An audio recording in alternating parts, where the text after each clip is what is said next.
Hey, Brian, how you doing, man? Hey Eric, how's it going? So happy to have you on. Yeah, man. Where are you from, Brian? I am from the province of Newfoundland. Oh, I'm half Newfie myself, actually. Oh really? On what side? My dad's side. He's from Belle Island. He was born in Belle Island. Oh wow, interesting. See this is what you got to do. You got to try to get that Newfoundland fan base. I want to see some Newfoundland flags at these concerts. Dude, absolutely. It's actually in the game plan to go out there. It's the tricky part is it's super expensive to fly out there. So, for me to bring my whole band and stuff, it would cost enormous amounts of money. Somebody's just got to pay me to do it. So it would cost me 10 to 15 grand just to get out there, probably. Yeah, unfortunately, it sucks because if I was a bigger name in the podcasting industry or in Newfoundland, I'd be saying, you know what, let's set them up, let's bring them out, and let's do a lot. Yeah, it's on the radar, buddy. It's definitely my goal. I've never actually been to Newfoundland. I have seen pictures. I know it's beautiful. My family tells me about it, and it's a goal of mine to make it out there. So. We'll figure something out. Yeah, for sure. So, Eric, to start off the interview, I'm so glad that you made the time, of course. Let's start with a little bit of the background, because I'm actually very intrigued with your background in terms of, playing a bit of football and then wanting to be a chiropractor, I believe, and then getting into music. It sounds like you're a jack of all trades, and I use that pun because I think you know where I'm going with that. Yeah, you too. Yeah, that's awesome. Yeah, it's been a weird journey for me. I was born in Southern Ontario, and I was really into sports growing up and academics, and I sort of got into chiropractic actually because my chiropractor, who was also one of my football coaches, sort of changed my athletic career and taught me a lot about a field that was fascinating to me. So I kind of knew from a young age that I wanted to be a chiropractor before I even knew that I could sing, actually.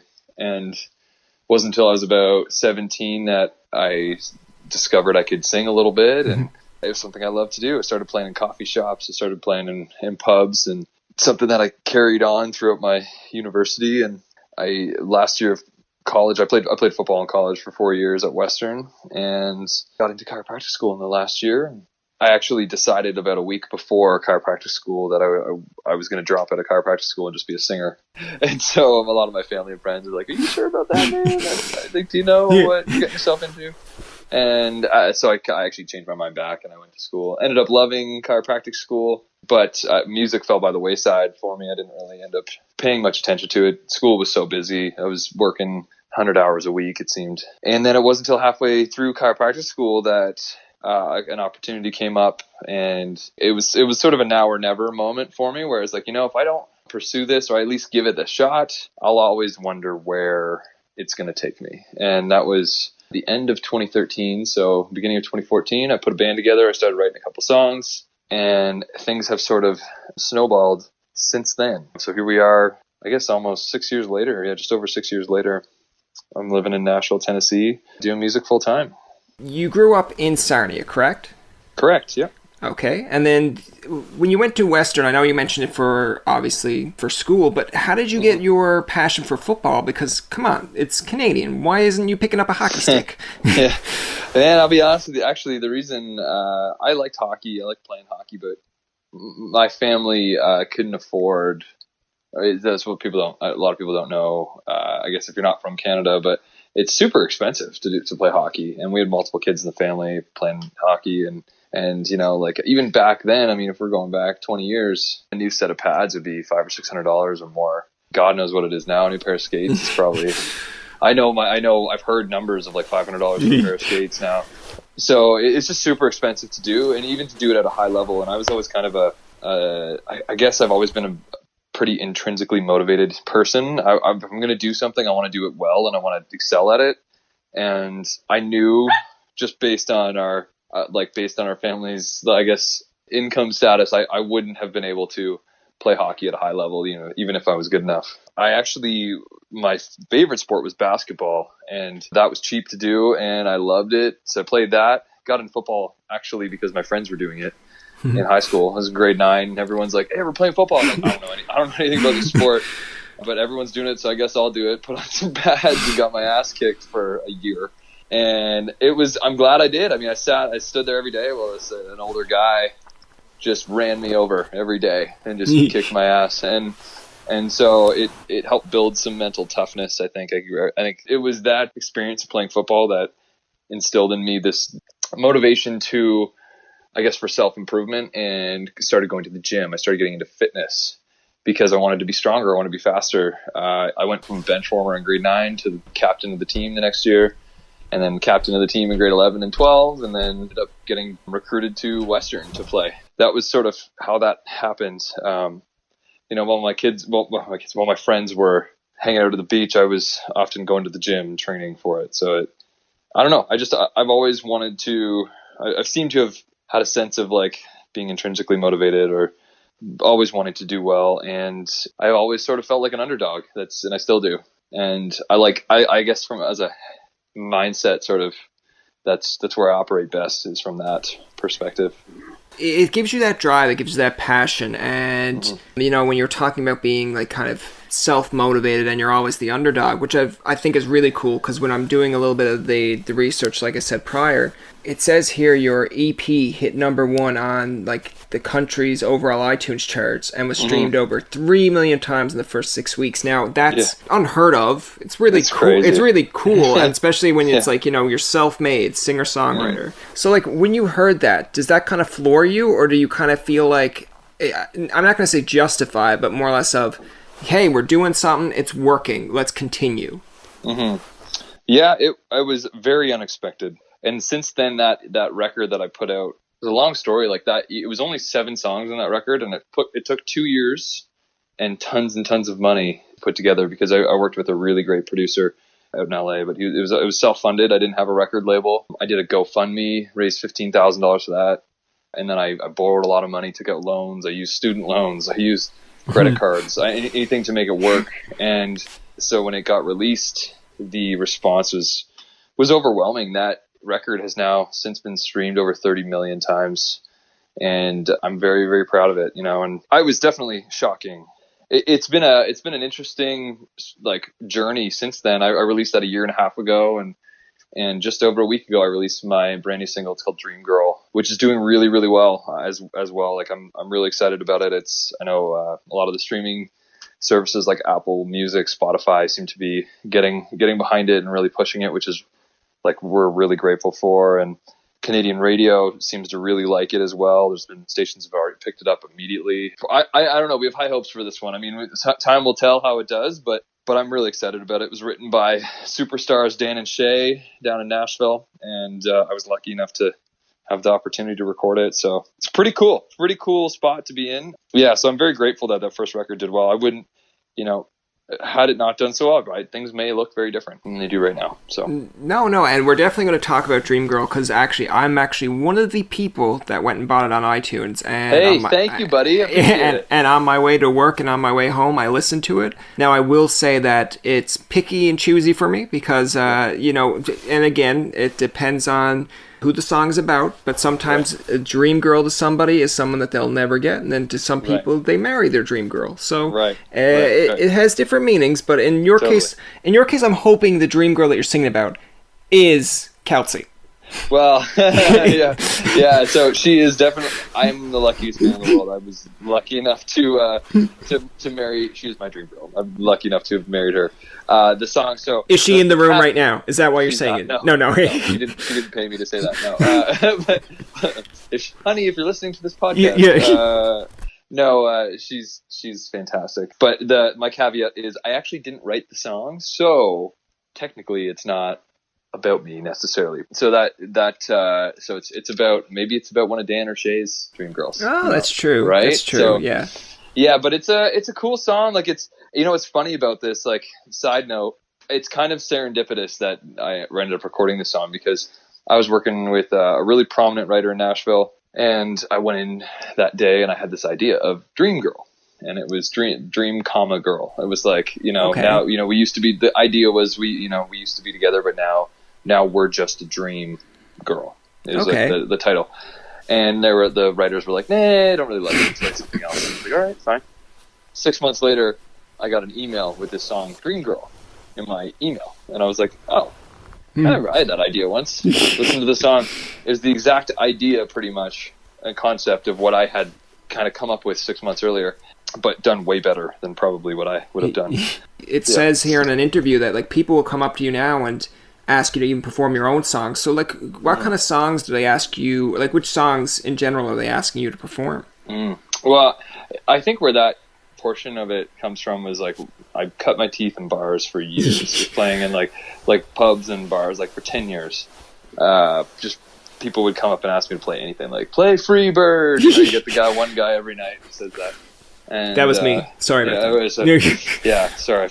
Oh, it was you, was it? Oh man, I knew it. So that, but learning to do that, like I wouldn't say there's one specifically, but people would get me to like request anything from like the latest pop song or the latest Justin Bieber song or a Bruno Mars song or whatever. And sometimes I would try and make it work. Oftentimes I would just play stuff that I like to play. But so that's kind of where that came from. And the other major cover that I did was on my first record. It was a song called California, which was a cover from a Canadian pop song in 2001 that went number 1 on the charts. And it was from a band called Wave. So we redid it and covered it as a country song, and I think it's streamed like 5 or 6 million times now, which is really cool.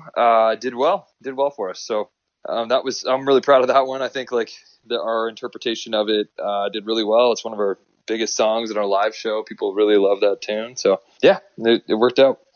Now, see, you just really moved up in my books because I'm gonna let you in on something here. I actually have 2 Wave CDs in my closet. No way. That's crazy. I was writing with Dave Thompson of Wave this afternoon. Oh really? Oh wow! Right before this interview, that's who I was writing with. Yeah. Oh wow! Crazy, well, right? when you meet Dave, tell him that I'm looking forward to speaking to him at someday for my podcast. Perfect. I love Dave. Yeah, he's a great guy. Yeah, like I mean, and I'll just back it up a little bit here too, because like when you mentioned the song there that you were performing, when I was younger, I loved Wave's California, and it's a song that anytime I hear it on the radio, it's instantly. It's awesome, and I love it. And for when you mentioned that, it was just like I got so excited because when someone mentions Wave or something that's so obsolete or something that you don't even think about, I think that's really cool. Yeah, that's great.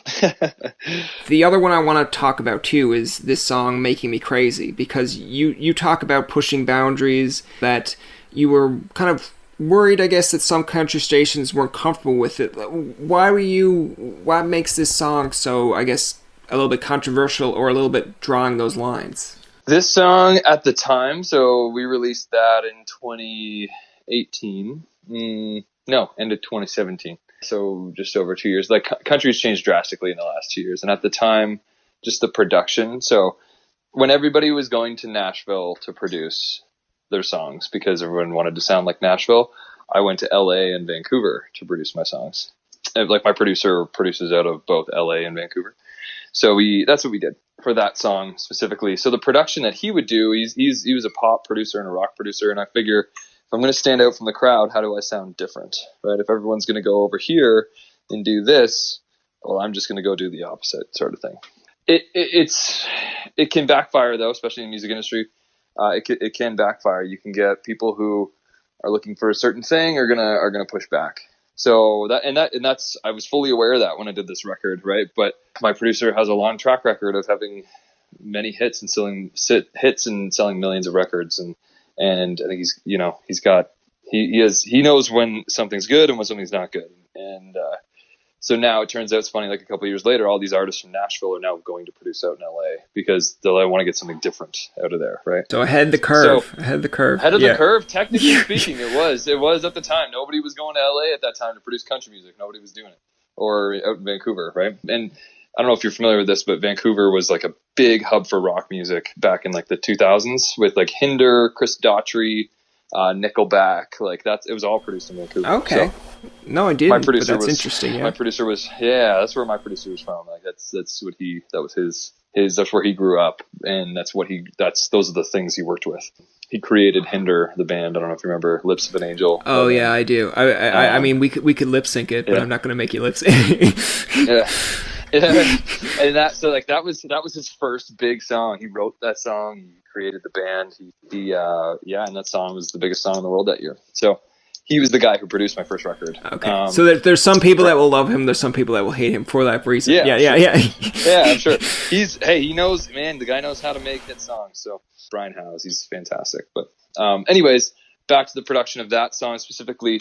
We're doing stuff in that song where like we did like the first, like for example, just if you listen to it, the first chorus is actually sort of a drop chorus where most people, everything ramps up in the chorus. So everything gets louder, everything, that's pretty obvious. We actually, you can hear it's like just piano when the chorus hits. Like, she's making me crazy, everything just piano, everything drops out pretty much.